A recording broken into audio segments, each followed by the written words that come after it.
Hello students, this is question number 4 of IOQM 2025 and 26 and the question says, how many isosceles integral sides triangles are there with the perimeter 23? So the perimeter they have mentioned equal to 23. Now since we are talking about an isosceles triangle, so the two sides of that isosceles triangle has to be equal. So this I can take it as A and B. Now the perimeter over here will be equal to 2 times of A plus B.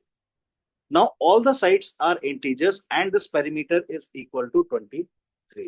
So first of all, this if I'm going to see is a Diophantine equation, and Diophantine equation can be solved very easily. So first of all, the things which you can see from here is that is the sum of the two sides is going to be greater than the third side. So 2A is going to be greater than B. Now this 2A, if it is greater than B, I can write from here that B value is nothing but 23 minus 2A. So 2A is going to be greater than 23 minus 2A. So I can get the range of A from here, that is 4A is going to be greater than 23. This implies that A is going to be greater than 23 divided by 4.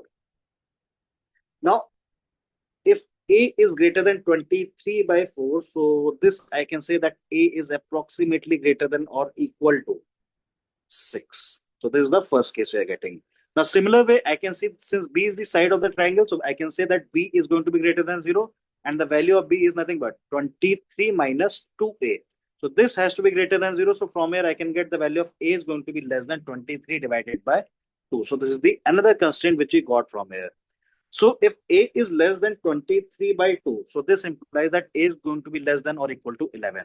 Now the two cases we are getting from these two, that is A is going to lie from 6 to 11 and A belongs to a integer that has already been mentioned. Now we need to just cross verify that what are the values we have and whether the triangle will be possible into these cases or not. So the first case will be that if I'm going to talk about the value of A as 6, then in that case the value of B is going to be equal to 11.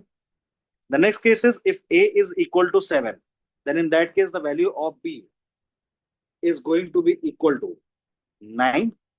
If A value is equal to 8, then the value of B is going to be equal to 7. If A is 9, then B value is going to be equal to 5. And similarly, if A value is 10 and A value is 11, I can get the values of B as well. So the value of B is going to be equal to 1. And when A is 10, then B value is 3. And if A value is 11, then the value of B is going to be equal to 1. Now, in all the cases, if I'm going to see the triangle will be possible, and hence the cases or the total number of isosceles triangle that will be possible will be 4 plus 2. So that will be equal to 6. And hence 6 has to be the correct answer. So let's see. Yes, 6 has been the answer which has been given by IOQM final answer key as well.